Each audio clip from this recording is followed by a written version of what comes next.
It's just one smile, okay? One smile, and then we can go home, okay? No, that's too much teeth. Nate, come on. You gotta look at the camera, honey. Nate, listen to your mother. Buddy, look up, okay? Nope, that's too far up. This isn't working. DeVito, you're in. Tommy DeVito, backup Nate. If only there were backups in real life. Hey guys, follow me on this one. But at least there's Progressive to protect your home and auto. See? Now that's a smile. Okay, now everybody look at DeVito on this one. Go! The Amazing Race returns. CBS Thursday at 9:30, 8:30 Central.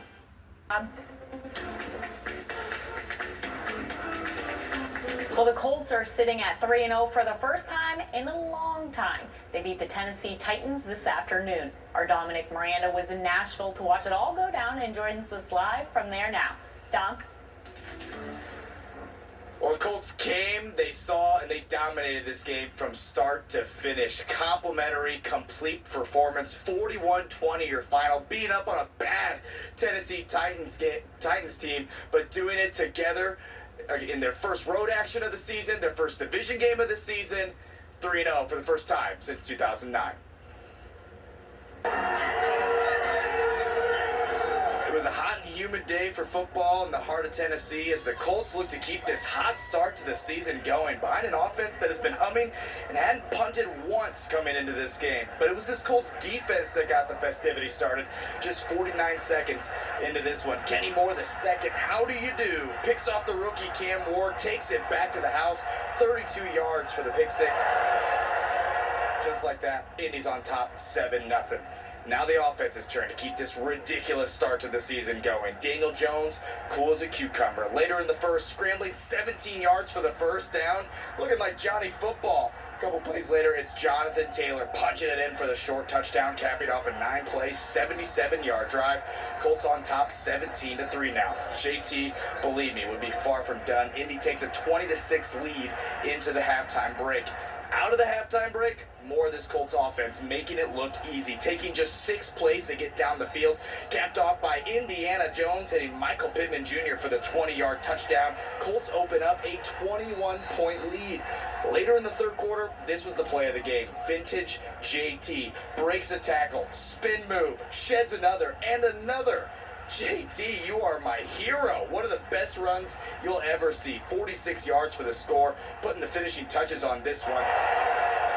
From there, it was barbecued chicken. 41-20 your final here in the heart of Tennessee. The Colts are 3-0 for the first time since 2009. JT over 100 yards and 3 touchdowns. Daniel Jones efficient as ever. Shane Steichen happy after this one. We talked about being relentless and disciplined for 60 minutes this week. That was the focus. I thought our guys came out and did that. I thought the offensive line did a hell of a job protecting, giving up no sacks. Our defense getting 4. We talked about starting the game fast. Kenny Moore getting the pick 6 to start. Couldn't have started any better than that. So shout out to the guys, the coaching staff, everybody involved. Takes everybody in this league to do their jobs at a high level to go and execute. I thought it was just a great team win. Really all that matters to me is winning games. Whether people want to believe that we're a top offense or not, all that matters is us to keep stacking wins. And as long as we keep stacking wins, the record will speak for itself. We're doing stuff that I've never seen before, and like we've never felt like this. So we just got to keep on doing it. We got to keep that confidence up, but we also got to keep that work up too. So.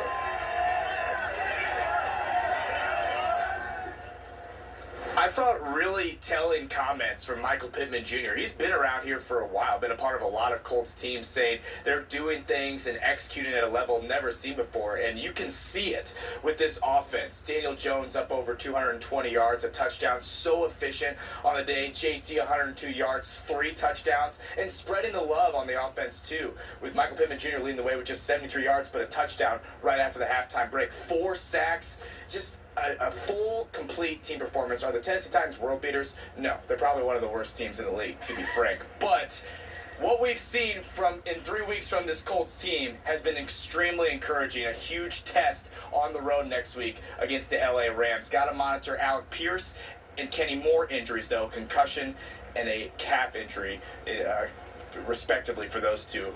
Going towards next week. Got to monitor those 2 things, but all sorts of reasons to feel optimistic if you're a Colts fan. A big 21-point win over the Titans. Well, much more at 11. and on WTHR Plus, and of course we'll be with you tomorrow morning on Colts Wake Up here from Nashville. Welcome back. The Fever are building momentum in the playoffs. After advancing to the second round, they're now heading into Game 2 against the Las Vegas Aces with a win under their belt. Our Eli Gain is in the entertainment capital of the world, where the Fever just put on one heck of a show. Hey, Eli.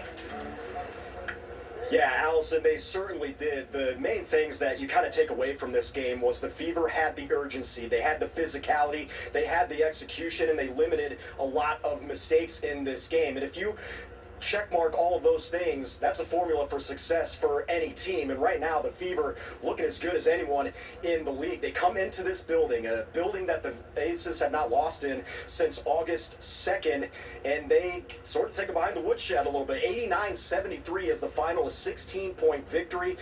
Kelsey Mitchell putting on another elite performance, leading all scorers with 34 points. Odyssey Sims running the point guard position, seeing visually on the court to set up players down low in the paint, where the Fever had 38 points down low in this game. You look on the other side defensively, so Aaliyah Boston, maybe not as impactful on the offensive end in this game, but defensively, she was a pest. Asia Wilson, who was just honored as the league's MVP for the fourth time, which is a league record, held to just 6 of 22 from the field and finishing with 16 points. We look back at the Atlanta series in the first round, where the Fever out-physicaled them the last two games to get into this position. They flexed their muscle again here against one of the top teams in the game. Heading into this one, the Aces had won 18 of their last 19, and while the Fever put an end to that little streak as well, going on to win again by a final of 89-73 and come in and steal Game 1 of the WNBA Semifinals. Our group has seen it all. We wanted to come in and be the aggressor right away, to make sure that we were dictating on the defensive end, and we were dictating from a pace standpoint. They're champions for a reason. We knew that they were going to make runs. They made a big one in the third, and we responded with a big one. I'm proud of our team. It's one game. It's a long series, so we got to keep the main thing. But to come in here and to be able to steal this one was big for us.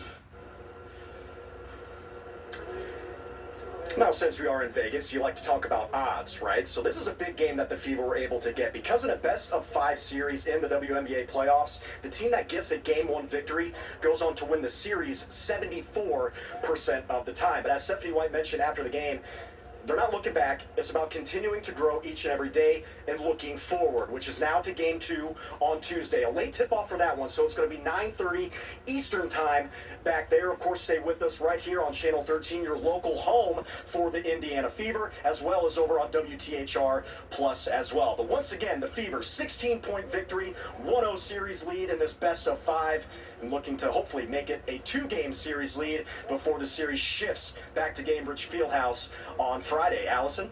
All right, thanks. Indiana Fever coach Stephanie Whitehead used the word relentless to describe her squad often over the course of the past couple months. That was certainly accurate in the Game 3 win against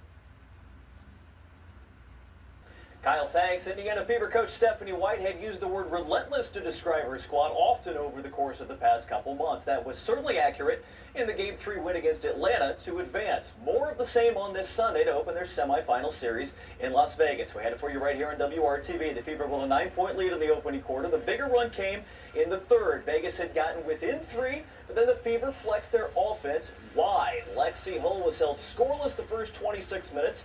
Her first three-pointer sparking the run. Odyssey Sims continues finding her stride in this Fever lineup. How about that move to the lane, bucket, and the foul? Sims scored 17 this afternoon. Would be an 11-0 run to close the quarter. Kelsey Mitchell's triple stretching the lead back to double figures. And Kelsey kept pouring it on from there. A playoff career best for Mitchell. 34 points, second best in Fever postseason history. The Fever dominate the opener, 89-73, and a brilliant start to their semifinal series. Yeah, I feel good. I mean, our group has seen it all.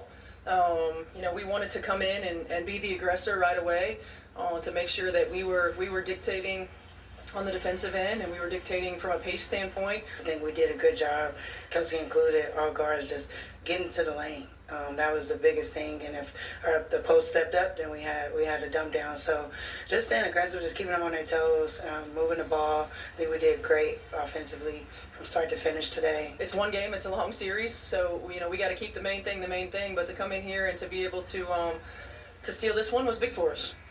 And it was impressive. Semifinals continue Tuesday night. It's a later 9:30 start in Las Vegas. The series comes to Indy for Game 3. They'll be here Friday night at Gainbridge Fieldhouse. And if it keeps going, Game 4 would be here next Sunday at 3 p.m., also on WRTV.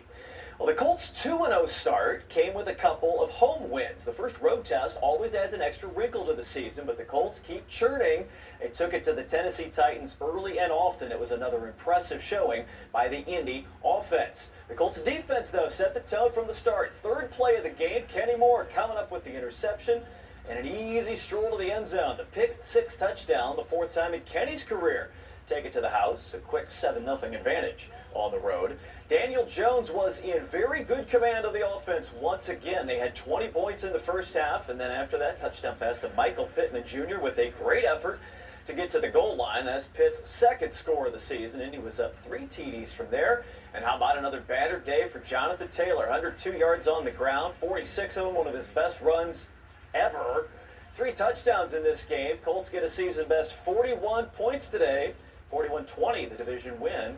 Indy's one of just 4 teams to start 3-0 as of this moment. We'll have more from the Colts tonight at 11. Coach Shane Steichen, Daniel Jones with their reaction. Colts are on the road again next Sunday when they play the Rams in Los Angeles. Colts Blue Zone now, the winning streak continues. The Horseshoe trampling the Titans down in Nashville this afternoon, 41-20. CBS 4 Sports Director Chris Widlick, he's in studio here with the highlights. Hi, Chris. Another impressive win, right, Yeah. Max? Wow. A surprising 2-0 start to the season, just got better. First road game, first divisional battle for the Horseshoe looked somewhat like the others. Impressive on offense, gritty on defense, complimentary football once again. And the tone was set just 3 plays into the contest in Nashville. Rookie quarterback Cam Ward would float a pass toward the sideline. Kenny Moore says, "Thank you very much, the easiest pick-6 you'll ever see." And the Colts have a 7-0 lead before their offense even takes the field. And when it did, the guys were clicking. Look at Jonathan Taylor. 102 rushing yards and this incredible 46-yard dash to the end zone, one of his 3 scoring runs on the day. The Colts cruise by 21. CBS 4's Alexa Ross has more from Nissan Stadium. A 3-0 start for the Colts isn't just something they haven't done since 2009. Through those 3 games, the Colts have scored more points than they have since well before the team came here from Baltimore. A 21-point win over the Titans is huge to get things started, but also for the confidence of this team moving forward. Great team win. We talked about being relentless and disciplined for 60 minutes this week. That was the focus. I thought our guys came out and did that. We talked about starting the game fast. Kenny Moore getting the pick-6 to start. Couldn't have started any better than that. So shout out to the guys, the coaching staff, everybody involved. Takes everybody in this league to do their jobs at a high level to go and execute. And I thought it was just a great team win for us on the road. Since 1990, teams that have started the year 3-0 have made the playoffs 75% of the time, a trend the Colts hope they can continue. Reporting with the Horseshoes in Nashville, I'm Alexa Ross. Well, Tyler, first road trip, first divisional game, no problem for the Colts. Indiana Jones and his quest for a winning record coming up. And coming up aces, how the Fever hit the jackpot in Vegas in Game 1 of their semifinal playoff series. Plus, scattered thunderstorms coming up in your Weather Authority forecast. We'll tell you all about it this week on CBS 4 This Morning. Time for sports. I'm Chris Woodlick. No turnovers, no punts, no losses. Not hard to see why the Colts have been so successful this September, but divisional games tend to be a little different. The Colts and Titans know each other oh so well, and games just mean more. The first step to the postseason is beating your rivals. Colts CEO Carly Ursay-Gordon got to be pleased with everything she's seen from her team so far. And 3 plays in, she had to love this. Cam Ward's lazy pass picked off by Kenny Moore. He has gone his 4th career pick-6 as a Colts, and it is 7-0. Gives that ball to his mom, too. I got to love that. 7-3 now. Daniel Jones on the boot. So effective. Throws back across the field. Usually a no-no, but Josh Downs is there. Converts a 3rd down. Meantime, the defense continues to harass Ward. Back-to-back sacks, Tyquan Lewis and Kwity Paye. They had 4 takedowns of Ward on the day. Later, the Colts facing another third down. Jones somehow avoids a sack, turns it into a huge play, rambles downfield for 17 yards to keep the drive alive. This kid is tough. And Jonathan Taylor finishes with a short TD run. The Colts take a 20-6 lead into the locker room.